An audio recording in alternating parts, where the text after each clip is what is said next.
अस्सलाम वालेकुम। Hi friend, उम्मीद है आप सब खैरियत से होंगे। इंशाल्लाह आज हम तमुस कैलकुलस की फंक्शन टॉपिक को डिस्कस करेंगे। फंक्शन की इंट्रोडक्शन करेंगे, डोमेन डिस्कस करेंगे, फंक्शन की डोमेन क्या होता है, इसकी रेंज क्या होता है, और कोडोमेन, और इस तरह इमेज, प्री इमेज फंक्शन, ये सब कुछ हम इंशाल्लाह इस लेक्चर में डिस्कस करेंगे। अ, अगर कोई आपसे पूछ ले कि फंक्शन क्या होता है, तो आप डायरेक्ट उससे ये बात करें कि जो हमारे पास मैथ्स के इसकी जो हमारे पास ताज है वो है कैलकुलस, और कैलकुलस की जो जहाज़ है वो है फंक्शन। मतलब हमारा ये है कि फंक्शन बहुत ज़रूरी है कैलकुलस को समझने के लिए, क्योंकि अगर कैलकुलस की डिफिनीशन आप देख ले, कैलकुलस की डिफिनीशन ये है कि the study of function, limits, differentiation, integration, continuity, इस स्टडी को हम क्या कहते हैं? कैलकुलस कहते हैं। और मैंने जो फंक्शन के अलावा जो टर्म डिफिनीशन में यूज़ किए, जैसे कि हमने लिमिट को, डिफरेंशिएशन, इंटीग्रेशन, कंटिन्यूटी की बात की कैलकुलस की डिफिनीशन में, इसके लिए भी फंक्शन कॉन्सेप्ट बहुत ज़रूरी है। इस कॉन्सेप्ट के लिए भी फंक्शन ज़रूरी है। तो इस स्टडी को हम कैलकुलस कहते हैं। अगर आपको फंक्शन के बारे में आपके साथ इल्म ना हो कि फंक्शन क्या होता है, तो फिर आप कैलकुलस को अच्छी तरह आप अंडरस्टैंड नहीं कर सकते हो। तो इसलिए फंक्शन की जो कॉन्सेप्ट है वो अच्छी तरह सीख ले। अब फंक्शन क्या होता है इसकी इंट्रोडक्शन हम करेंगे। इसकी जो डिफिनीशन है मैंने व्हाइट बोर्ड पर लिखा है, वो हमारे पास यह है। फंक्शन की डिफिनीशन है, a function is a rule which assigns each element of set X to a unique element in set Y. अब इस स्टेटमेंट का मतलब क्या है? एक बात याद रखना, फंक्शन कम से कम इसके लिए दो सेट जरूरी है। कम से कम दो सेट जरूरी है, इससे ज्यादा सेट भी हो सकते हैं, लेकिन कम से कम दो सेटों के बीच में फंक्शन होता है। अब फंक्शन हमारे पास एक बात ये भी याद रखना, फंक्शन जो हमारे पास होता है ये स्पेशल टाइप ऑफ रिलेशन होता है। किसके बीच में? दो सेटों के बीच में। अब ये दो सेटों के बीच में स्पेशल टाइप ऑफ रिलेशन किस तरह है, मैं आपको डिस्कस करूंगा। एक बात ये भी याद रखना, हमारे पास जो सेट होता है इसके हम कई सेवरल वे से इसको हम एक सेट को रिप्रेजेंट करते हैं। तो क्यों जिस तरह मतलब एक सेट को हम सेट ऑफ बिल्डर फॉर्म में भी रिप्रेजेंट कर सकते हैं, एक सेट को हम वही सेट को हम टेबुलर फॉर्म में भी रिप्रेजेंट करते हैं, और इसको हम विजुअल रिप्रेजेंटेशन भी एक सेट के मतलब इसको हम रिप्रेजेंट करते हैं। तो एक सेट को हम कई तरीकों से हम रिप्रेजेंट करते हैं। तो इस जो फंक्शन इंट्रोडक्शन के लिए जो हम दो सेट लेंगे, इसमें जो हमारे पास सेट की रिप्रेजेंटेशन किस तरह होगा, विजुअल रिप्रेजेंटेशन ऑफ हम सेट लेंगे। विजुअल रिप्रेजेंटेशन ऑफ सेट क्या होता है? इस तरह जब हम एक सर्कल बना दें और इस सर्कल में हम इसी तरह कुछ लिख दें, वो हमारे पास नंबर हो, अल्फ़ाबेट्स हो, ऑब्जेक्ट्स हो, नाम हो, जो भी चीज़ है, अगर हम सर्कल में उसको लिखें और वो डिस्टिंक्ट भी हो, हमारे पास वेल डिफाइंड हो, तो इस तरह सेट को जब हम रिप्रेजेंट करें, इसको हम विजुअल रिप्रेजेंटेशन कहते हैं। तो ये हमारे पास क्या है? ये एक सेट है। और हर सेट को हम, हमारे पास सेट टेबुलर फॉर्म में हो, बिल्डर फॉर्म में हो, या हमारे पास विजुअल रिप्रेजेंटेशन में हो, इसको हम एक कैपिटल लेटर से उसको हम रिप्रेजेंट करते हैं। तो इस सेट को हम कैपिटल एक्स से रिप्रेजेंट करते हैं। तो ये हमारे पास क्या है? सेट है। और इस तरह सेट जब हम रिप्रेजेंट करते हैं, इसको विजुअल रिप्रेजेंटेशन कहते हैं। और इस सेट को हमने एक्स से रिप्रेजेंट कर दिया, और इसकी ये जो मैंने इस अंदर नंबर लिखे हैं, इसको हम कहते हैं ये सेट ऑफ एलिमेंट्स है। इसको हम क्या कहते हैं? कि ये इस सेट के एलिमेंट्स है। ये हमारे पास फर्स्ट सेट हो गया। इसी तरह हमारे पास ये दूसरा सेट है।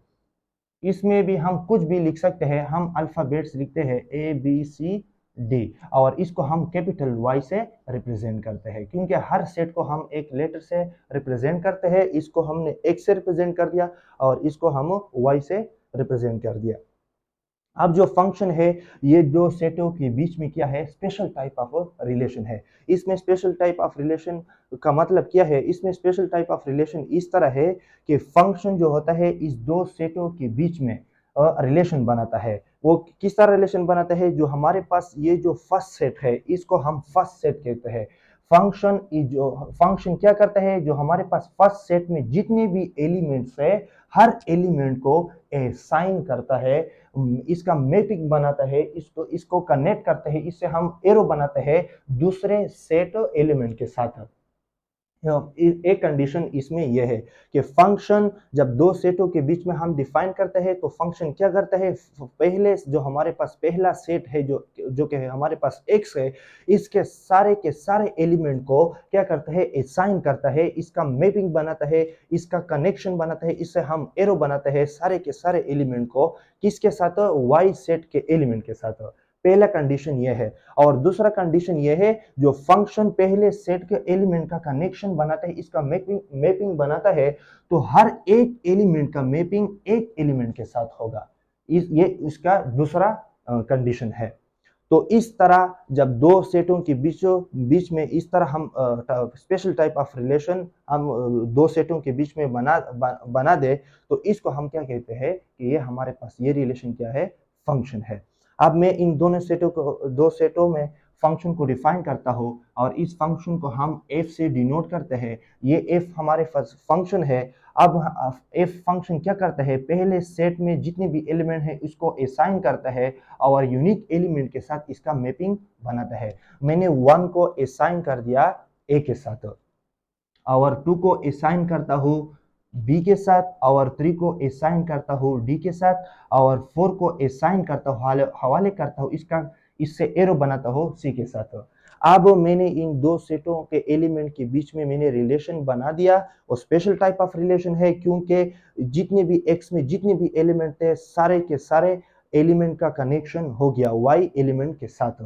और इसमें दूसरी बात यह है कि x में हर एलिमेंट, ये एलिमेंट है अगर और हमारे पास अगर ये एलिमेंट है, अगर ये है और ये है, हर एलिमेंट का एक एलिमेंट के साथ क्या है? मैपिंग है।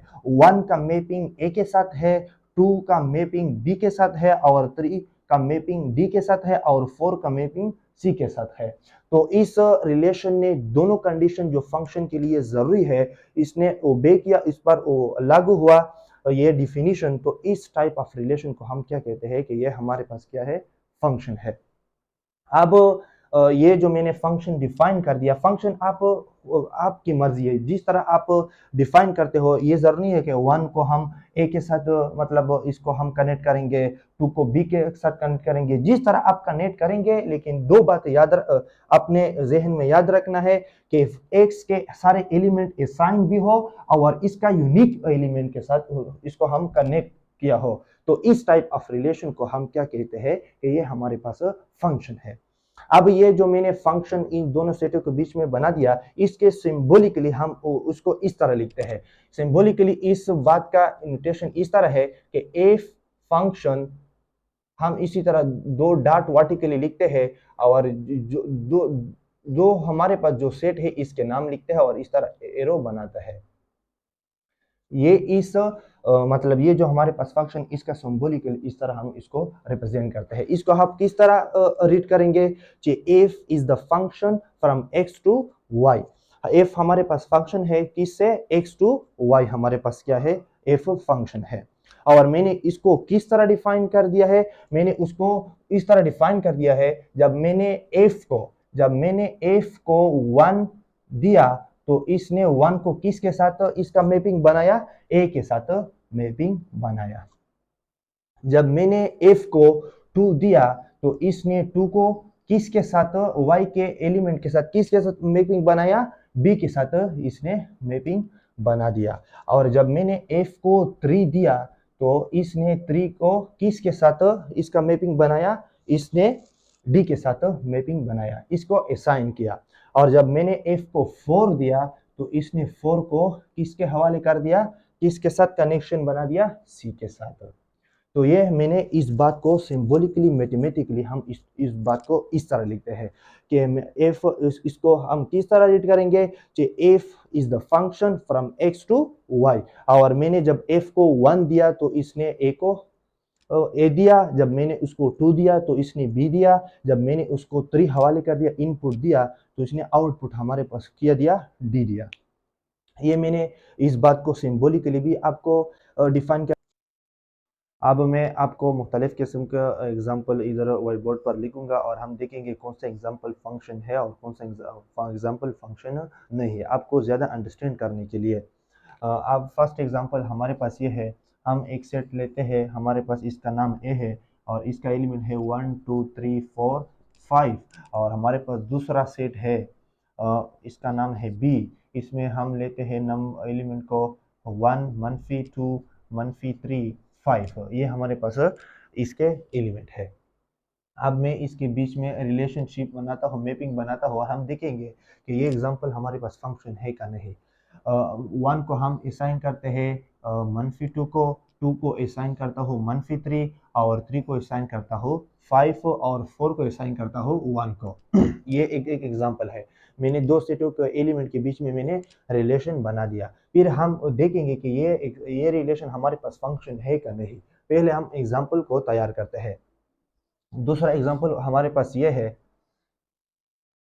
इसका नाम है सी, ABC और इस तरह हमारे पास इस सेट का नाम है डी और इसमें हमारे पास एलिमेंट है EGF, ये हमारे पास दूसरा सेट है। अब मैं इसके बीच में रिलेशनशिप बनाता हूँ, मैपिंग करता हूँ और इस फंक्शन को हम नाम देते हैं G, क्योंकि इस फंक्शन का नाम F है। अब मैं क्या करता हूँ, ए को असाइन करता हूँ ई को, बी को असाइन करता हूँ जी और सी को असाइन करता हूँ एफ को भी और सी को असाइन करता हूँ ई को भी। ये हमारे पास दूसरा रिलेशन हो गया। इस तरह हम एक तीसरा रिलेशन भी दो सेटों के बीच में बनाता हूँ और इसको हम कहते हैं जी इस सेट को और इसको हम कहते हैं एच। और इसमें जो हम नंबर लेते हैं मैं कहता हूँ IJK और इसमें 1 2 3 4। अब मैं इन दोनों सेटों के बीच में भी मैपिंग करता हूँ, I को असाइन करता हूँ 1 को और J को असाइन करता हूँ 2 को और K के असाइन करता हूँ 3 को। अब मैंने आपको समझाने के लिए कोशिश करता हूँ कि आपको समझ आए फंक्शन का डिफिनीशन। मैंने ये 3 एग्जाम्पल बना दिए आपके सामने। अब हम देखें कौन सा एग्जाम्पल फंक्शन है और कौन सा एग्जाम्पल फंक्शन नहीं है। अगर आप इसको देख ले, इस एफ को, इसमें आप देख सकते हैं कि इस एफ ने जो हमारे पास ए सेट के एलिमेंट है, इसको सारे के सारे एलिमेंट को असाइन नहीं किया है। इसमें जो हमारे पास 5 है वो रह गई है। इसका मैपिंग इस बी के किसी भी एलिमेंट के साथ इसका मैपिंग नहीं हुआ है। और फंक्शन की डिफिनीशन की जो फर्स्ट कंडीशन वो ये है कि फंक्शन पहले सेट में जितने भी एलिमेंट होंगे वो सारे के सारे एलिमेंट को असाइन करता है, लेकिन 5 जो हमारे पास 5 है वो किसी के साथ इसका मैपिंग नहीं हुआ है, वो रह गई है। तो हमारे पास रिलेशन है लेकिन ये हमारे पास फंक्शन नहीं है। दोनों कंडीशन में जब एक कंडीशन भी फेल हो जाए तो इसको हम रिलेशन कहेंगे। ये दोनों सेटों के बीच एलिमेंट में रिलेशन है, इसका ताल्लुक है आपस में एलिमेंट का, लेकिन इसको हम फंक्शन पीरियड नहीं कहते हैं, तो ये हमारे पास फंक्शन नहीं है। ठीक है, दूसरे एग्जांपल को देख ले। ये हमारे पास जी है, इसको मैंने जी का नाम दिया है। अब देखेंगे जी हमारे पास फंक्शन है का नहीं। आप देख सकते हैं कि जो जी पहले कंडीशन हम इस पर अप्लाई करेंगे। पहला कंडीशन फंक्शन का ये है कि पहले सेट में जितने भी एलिमेंट होंगे वो सारे के सारे इसका असाइन होगा, इसका सारे के सारे मैपिंग होगा डी एलिमेंट के साथ। अब देख सकते हैं कि हमारे पास जो सी सेट है इसमें एक एलिमेंट भी इसी तरह नहीं है, इसका मैपिंग नहीं हुआ हो। सी की भी मैपिंग हुआ है और बी की भी और हमारे पास ए का भी।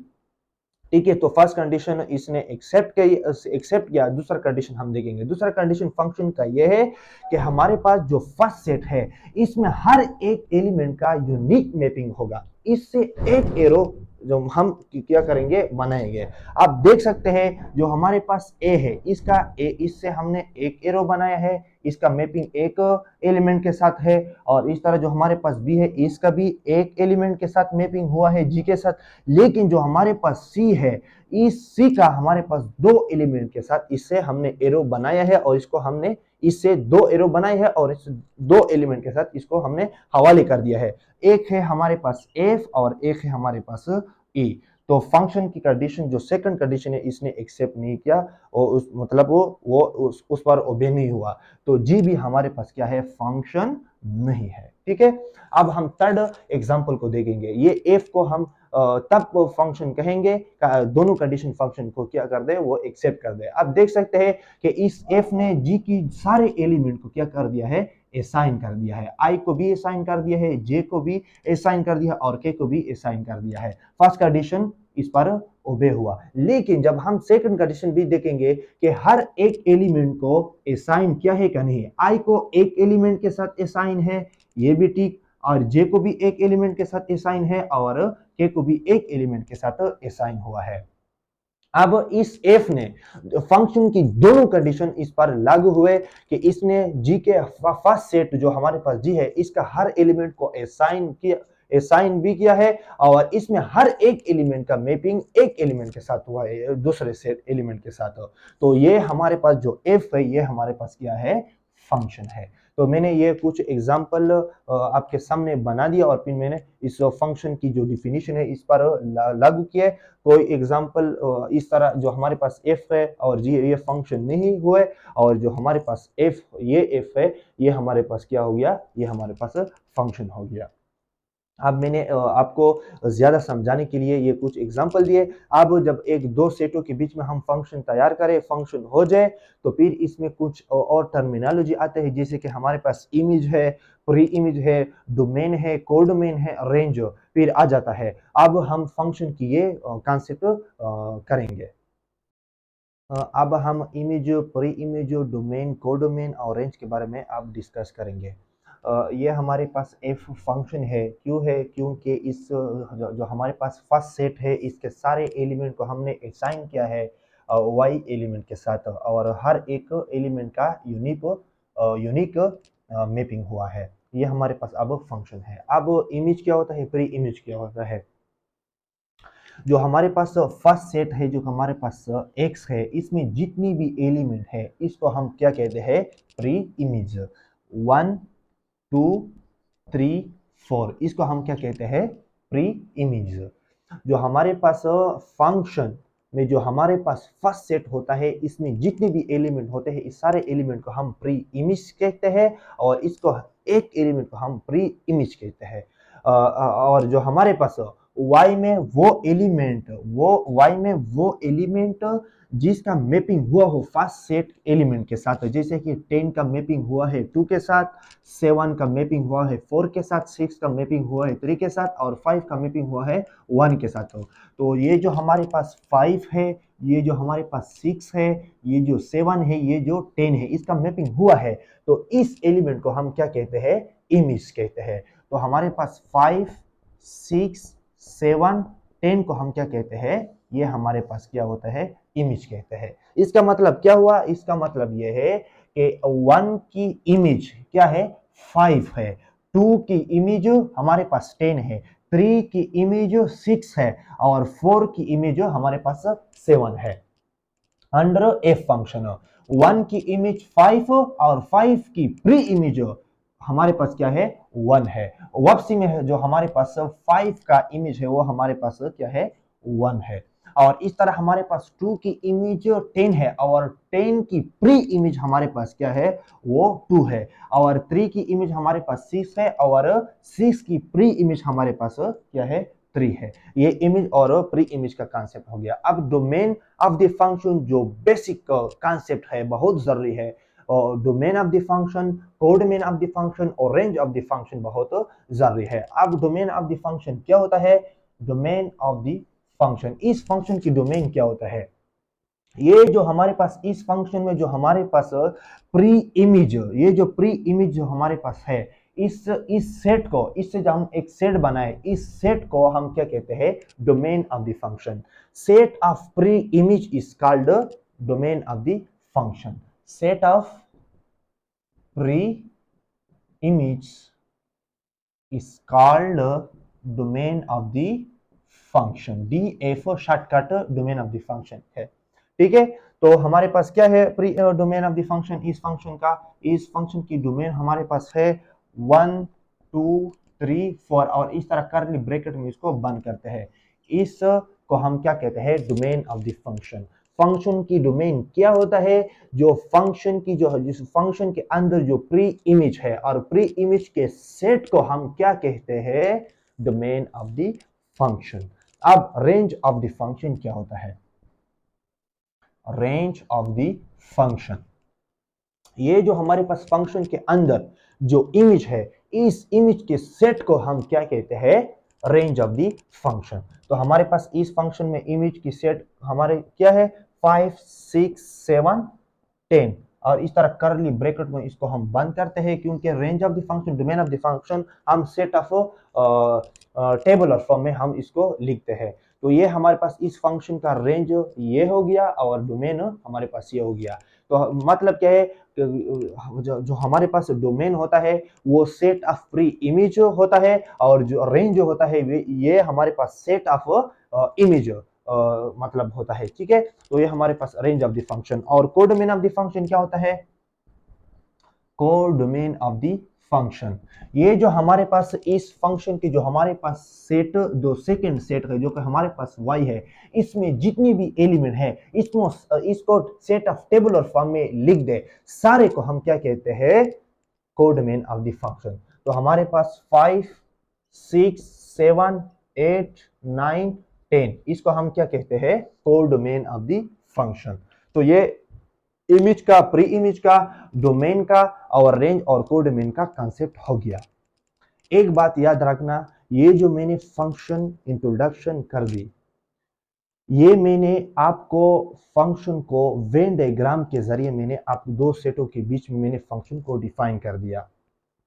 जिस तरह एक सेट को हम सेवरल वे से रिप्रेजेंट करते हैं, जिस तरह set of tabular form, set of builder form, set of visual representation, एक सेट को हम कई तरीके से रिप्रेजेंट करते हैं, इस तरह फंक्शन को भी हम कई तरीके से रिप्रेजेंट करते हैं। A function can be express as in equation form, as set of order pairs, as a table form, और इसी तरह हम इसको ग्राफ फॉर्म में भी इसको हम रिप्रेजेंट करते हैं एक फंक्शन को। ये जो हमारे पास फंक्शन है, इस दो सेटों के बीच में जो मैंने फंक्शन बना दिया, ये हमने सेट ऑफ ऑर्डर पेयर की सूरत में मैंने फंक्शन को रिप्रेजेंट कर दिया है।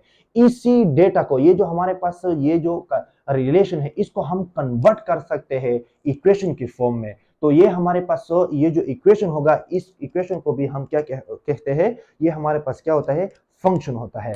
और फंक्शन की जो डोमेन है और इसकी जो रेंज है और इसकी मतलब कोडोमेन है, वो तब मुश्किल होता है जब हमारे पास फंक्शन इस सूरत में ना हो, आपको इस सूरत में ना दिया हो, आपको इक्वेशन फॉर्म में जब फंक्शन आपको देता हो, तो फिर इस फंक्शन का डोमेन फाइंड करना, कोडोमेन और रेंज फिर मुश्किल होता है। क्योंकि जब एक फंक्शन को इस तरह आप जब डिफाइन करते हो, रिप्रेजेंट करते हो, तो बहुत आसान होता है। फर्स्ट सेट में जितने भी एलिमेंट है, इसको हम डोमेन ऑफ द फंक्शन कहते हैं, और जो हमारे पास सेकंड सेट में वो एलिमेंट जिसका मैपिंग फर्स्ट सेट एलिमेंट के साथ हुआ हो, इसको हम रेंज कहते हैं, और सारे के सारे एलिमेंट को हम कोडोमेन कहते हैं। ये तो आसान है, लेकिन जब हम इसी डेटा को हम कन्वर्ट करते हैं इक्वेशन फॉर्म में, फॉर्मूले फॉर्म में हम इसको लिखते हैं, तो फिर आपको जब डोमेन और रेंज और कोडोमेन फिर मुश्किल होता है। और पेपर में आपको जब डोमेन रेंज के बारे में पूछेगा, तो आपको फंक्शन इस सूरत में नहीं देगा, इस रिप्रेजेंटेशन में नहीं देगा, तो आपको इक्वेशन फॉर्म में फिर वो मतलब देगा। तो इसलिए आप किस तरह आप जब इक्वेशन फॉर्म में फंक्शन आपको मतलब पेपर में आपको मतलब देगा, तो आप क्या करेंगे, इसको इसकी अपनी टेक्निक है, इसके अपने तरीके हैं। इंशाल्लाह वो नेक्स्ट लेक्चर में आपको मैं इसका तरीका बताऊंगा। पहले मैं क्या करूंगा, इस तरह फंक्शन डिफाइन करूंगा, तो फिर इस फंक्शन को इस फंक्शन को हम कन्वर्ट करेंगे इक्वेशन की सूरत में, कि इसको हम किस तरह इक्वेशन की सूरत में इस डेटा को हम कन्वर्ट कर सकते हैं।